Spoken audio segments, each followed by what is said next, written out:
give you a special message for the Folks Unfettered show and some changes that we're making here at the channel that I hope that you will find as enticing and as exciting as we believe they will be as we continue this season.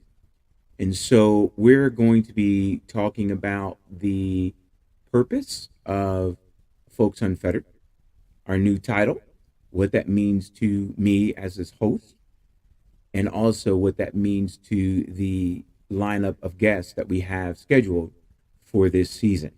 So we are glad that you are here. We hope that you will like and subscribe to the channel as it continues to grow. And I also want to do a shameless plug for our other show, which focuses on technology and how it's integrated into our lives and what that means for us as not only individuals, but also small and mid-sized enterprises. And that show is entitled The Cyber Folks Experience. And so we're going to get right into our special message, and we're going to kick this episode off right after our brief intro. So here we go.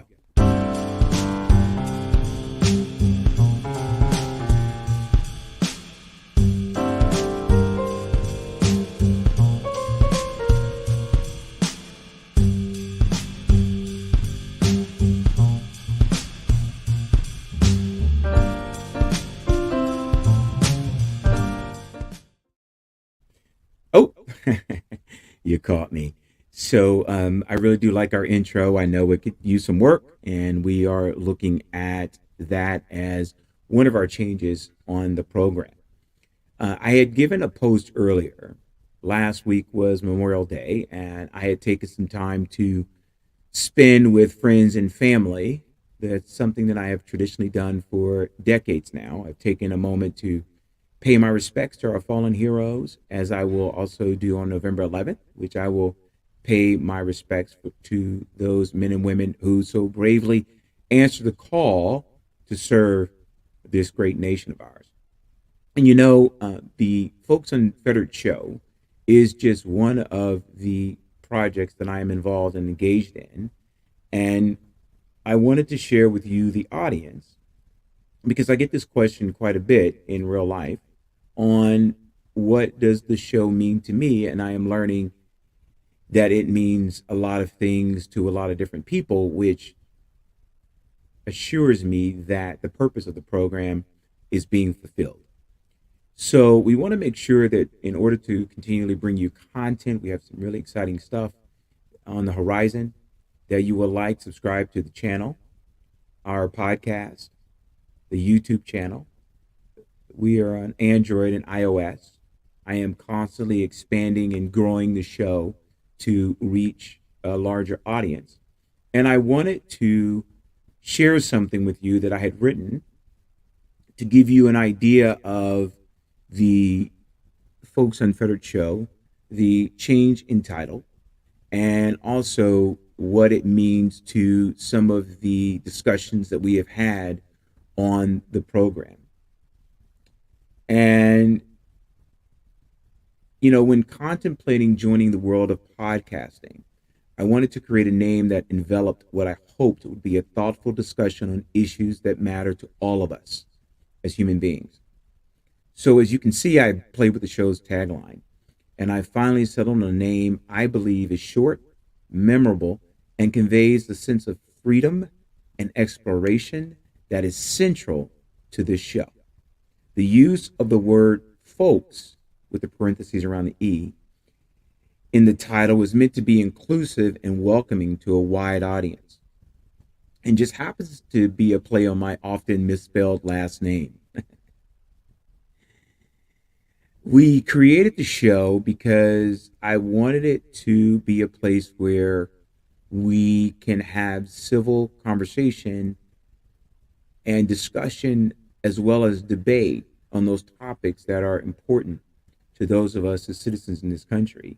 So if you want to listen to a show that conveys that sense of freedom and exploration, where you can discuss your thoughts and ideas without fear of judgment, this is a podcast where people from all ages, races, and cultures are encouraged to express their perspectives in a civil intellectual, and educational format.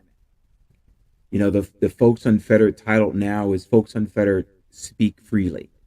And if you feel like your freedom of speech is somehow being restricted or limited, then this is the show for you. And we will get into hot topics, things that make people uncomfortable, whether we are talking about leaders, leaders of color, whether we are talking to conservatives and Christians, evangelicals, and in our beliefs.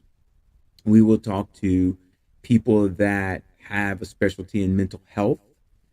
We will talk to small, mid-sized enterprises and how they're dealing with the current economic state.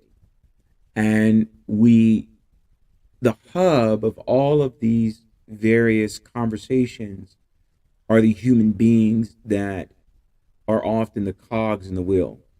That's where it begins, and that's where it should end, is with us as human beings. And this idea that business is not personal, I believe, is a fallacy. In fact, whenever someone says to me that very statement, I say that no, business is personal.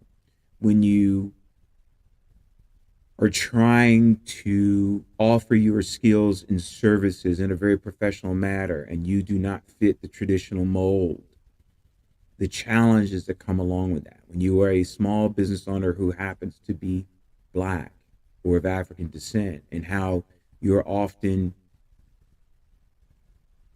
your competency is often in question by not only the people that you're doing business with, but also the very people whose paychecks you're assigning. I can tell you personally that has happened to me on more than one occasion.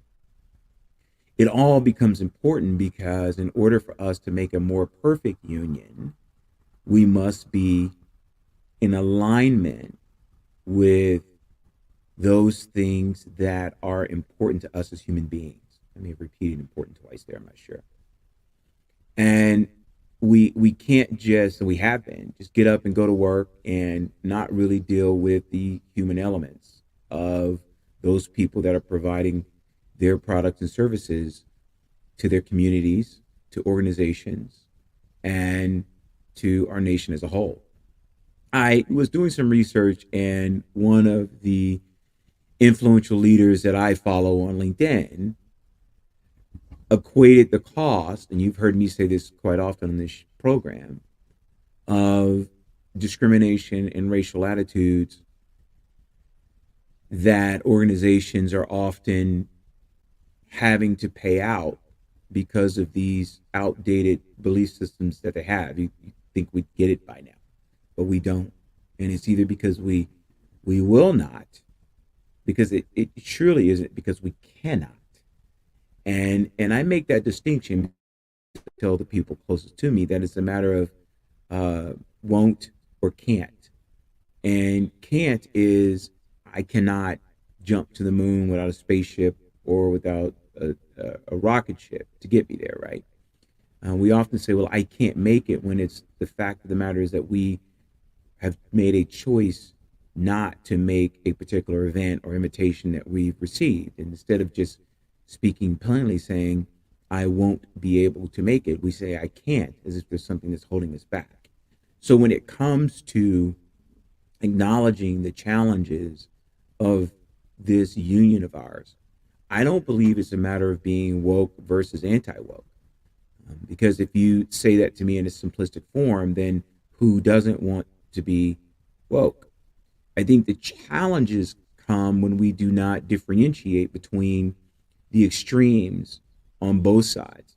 And I can understand both sides of the aisle, and because I'm often find myself vacillating from one side to the other because they've gotten more extreme. When it comes to restricting anyone's freedom of speech, their ability to express themselves, even if we don't like how they are expressing themselves, well, that becomes a challenge for me. Because as one of the defenders of this nation of ours, that I didn't fight for one party or the other. I fought for all the American people, us in our totality. and our ability to agree and perhaps disagree. I've sat down and had conversations with individuals that have been offensive on the start. But once I began to really address those issues in a way that is humane and minimizing the emotion while trying to outline the intellectual points of the conversation and speaking from a framework that is inclusive as opposed to divisive, then I find that we often come to a middle ground.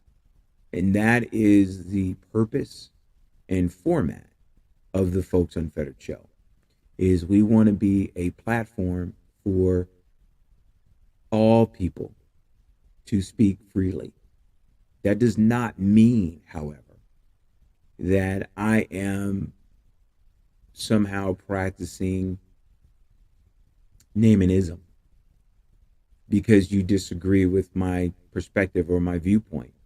If we are going to make arguments based on a particular framework, then we should be prepared for rebuttal using that same framework, especially if it doesn't make sense. A lot of the things that you learn when you are a leadership coach or consultant, and when you are working with individuals, is you want to get a good sense of where they're coming from. And I believe in this country, we have lost a sense of where people are coming from. And so instead of having an open dialogue and sharing those points and counterpoints of what we state are our beliefs, we begin to hurl insults and attacks and stop listening and labeling people because they disagree with us. And I don't think that any term is acceptable if I don't agree with your opinion. Someone had posted on their Facebook page that it's Pride Month, and that's fine. And they had basically said making homophobics uncomfortable um, every day this month. And while I get it, I don't think that's okay, right? I don't think that's okay to categorize people who don't share your belief as somehow a bigot or misogynistic person or part of the patriarchy because we don't agree with you. I want to be a place to where we are neutral in our discussion, to where we deal in truth and fact, as opposed to emotion and feelings and trends. That is never healthy. I have friends that are on both sides of the aisle. I have friends that are liberals and I have friends that are conservatives. I would tell you the majority of my friends, however, fall into the category of being more, what's the term I'm looking for? Independent in their thinking, that they're a little bit of both.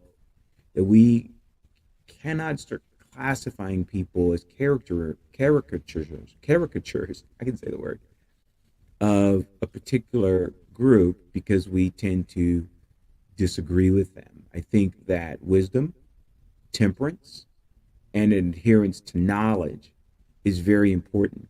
You know, the only way that we grow sometimes is through our ability to being uncomfortable. You have some extremes in Texas and Florida, some legislation there that is quite interesting and challenging to embrace and accept. But I would also argue that you would have extremes in New York, New Jersey, and California, and more of those liberal states, to where they are the polar opposite. And yet the end result is we're marginalizing the voices of people in a way that is, well, un-American. I welcome people that challenge me on some of the comments that I've made on this show and my social media posts about um, race in this country as it relates to the criminal justice system, as it relates to economics, as it relates to my ability to lead organizations, and I also respect the right for people to remain my friends, even though we disagree, or not. That's their option. That's their call. I won't make that option of that call because I know the framework from which I come from. I am unafraid of being challenged in my beliefs. You just have to come making sense. If you come with me with a whole dose of stupid, that is not going to go very well for our conversation. And yes, I did say stupid, and I'm not going to couch that word. And we have had a variety of guests on this program who have shared their experiences, their perspectives, and some of the projects and services that they've offered. And I always find it interesting that when you outline those conversations, regardless of the side of the aisle that they're on, it comes down to the basic human needs that we all desire, which is love and safety and security and having a purpose and really trying to positively impact our community and improve ourselves and evolve to be better human beings.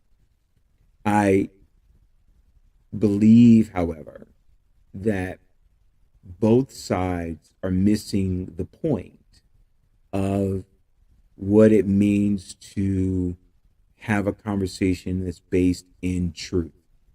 And I shared on a friend of mine's Facebook page that I would rather be divided in truth than united in a lie. And extremists are always asking you to unite in a lie. And there's so much out there. There's so many podcasts. There's so much social media. So many 1 minute TikToks. Everyone's got an opinion about something. And they say it and then they drop it and then they move on. As opposed to really looking at the policies that are being put into place that are restricting a particular group. And I don't believe that's okay whether I agree with you and you're doing that to a group that I don't agree with, or whether I disagree with you and you're doing it to a group that I happen to agree with. Um, Unfairness, inequality, there's enough of that to go around. You are absolutely free to do and believe what you want to believe, as I am absolutely free to do and rebut what it is you believe if you bring that to my door. And it just is an unhealthy assessment of a nation to where we are shutting down and shutting out people's belief systems without first seeking to understand.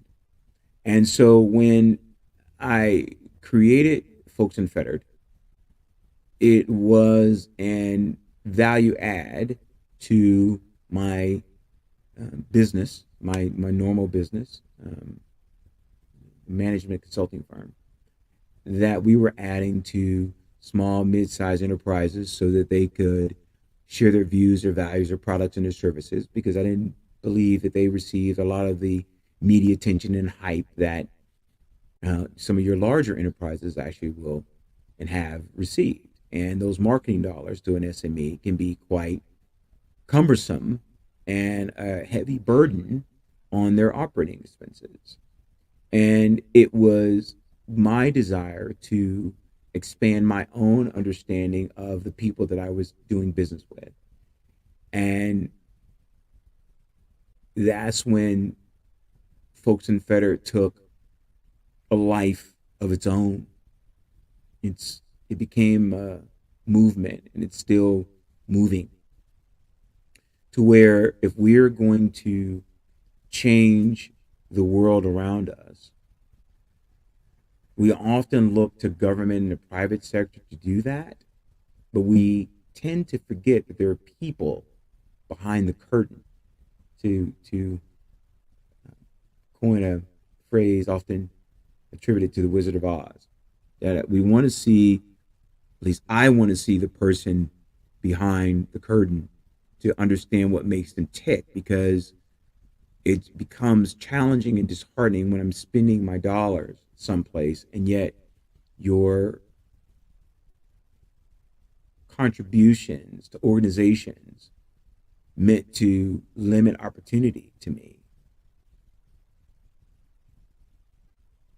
kind of has me working against myself, right? And I don't think that's cool. I also believe that if you are an organization that does that, you are well within your rights of doing that. And then it is my responsibility to build a competitive organization that will serve people that you aren't so willing to serve. And I don't know if I finished this point, but there was a gentleman that was on LinkedIn that did a post and talked about the cost of racial discrimination towards black people to organizations. I would tell you, as part of the Merrill Lynch racial discrimination lawsuit that cost him 180, $190 million. I would tell you that there's another firm that's going through that very challenge as well, because they have shown to be discriminatory towards some of their vendors who happen to be black. Folks, we can't put our head in the sand and say, well, it doesn't happen, because some of the gains that you're seeing people of color make is not the norm. It actually is the exception,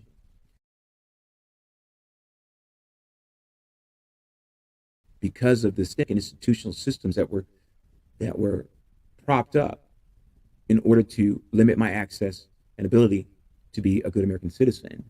And when we are looking at the data and the research done by people from all backgrounds and of various hues, that research comes out and says that these are not accidental mechanisms that were put into place to restrict my ability to move about freely in this country, to buy property in this country, to receive a small business loan in this country, to rehabilitate my home, to do those things that some of you may have been taken for granted. And Americans are having a really hard time when you sort of show them a mirror and say, this is what it is. Now look, are there some people that abuse the system? Well, yeah, they're human beings. Of course they are.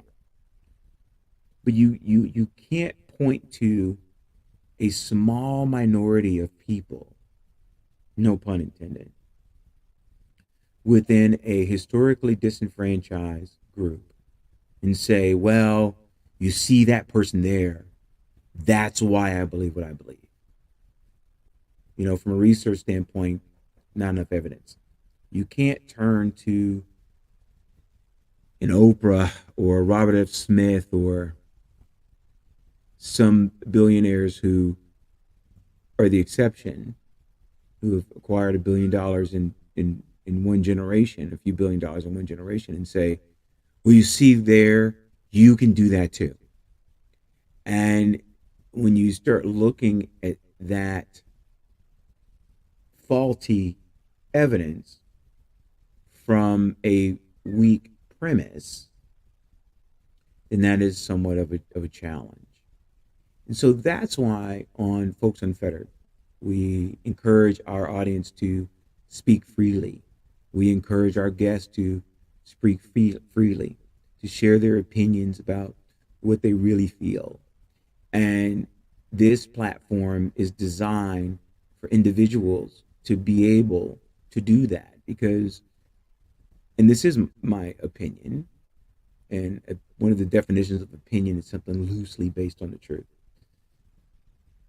But this is my opinion, is that we are really quick to hurl accusations before we fully understand all of the variables that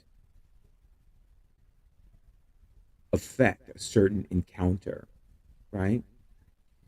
It's not a necessary truth that a woman who is fighting for a shopping cart is a Karen. And I don't believe it's fair to just yell out, oh, she's a Karen. She just like me because I'm XYZ. I think that once you've had a discussion with that person, the subsequent follow up will tell you where that person's head is. I don't think we give enough credit to sometimes people are just thoughtless and careless in how they approach interactions with other human beings. And so, folks, Unfettered, it's titled Speak Freely. The reason why we want you to speak freely is because we always want to drop wisdom in your left ear and knowledge in your right. And we will continue the purpose, the planned purpose of this program. We will continue to ask and interview individuals that we believe are making a difference in their community that we may agree or disagree with. We will work harder to ask more challenging questions, to tackle more difficult discussions in order to bring about more understanding and empathy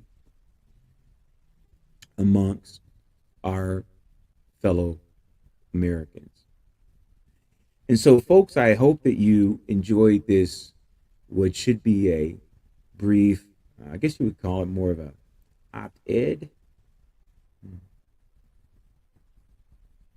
We hope that we've made your Wisdom Wednesday better. We hope that you will contemplate on the purpose of this program. We strongly encourage you to like, subscribe, and hit the bell notification so you'll be notified of each episode as it comes along. As you can see, I am always tweaking out the audio equipment. We're going to be taking our show on the road sometimes. I've got my lavalier microphones, which is going to be very interesting. We're looking to improve our camera equipment so that we can bring you more of a studio feel that's coming. We have a lineup of guests that hold onto your hats. It's going to be kind of cool and fun for us here. And we most importantly want to make sure that we are a voice in the wilderness that is preaching empathy, understanding, how to rightly divide the truth, not your truth or my truth, but the truth, because I believe that it does exist. The truth actually exists. Whether we accept it or not, well, that's not my problem, and that's not your problem. It's only a problem, though, when we engage one another and we can't seem to agree on the rules of the game, if you will. But Folks Unfettered, Speak Freely, is the show for you. Thank you for your time and attention on this program. Catch us on our next episode where we will engage a couple more interesting conversations that I have in the pipeline. And also make sure to check us out on Thursday, not Folks Unfettered, actually. When we check out the Cyber Folks experience, where we will be talking about digital transformation. That should be really interesting, and how it affects small, mid-sized entrepreneurs. And we'll be coming back to you real soon. And as always, I'm that brother of light. I drop wisdom in your left ear and knowledge in your right. Stay unfettered, folks. And remember, always speak freely. Have a good one.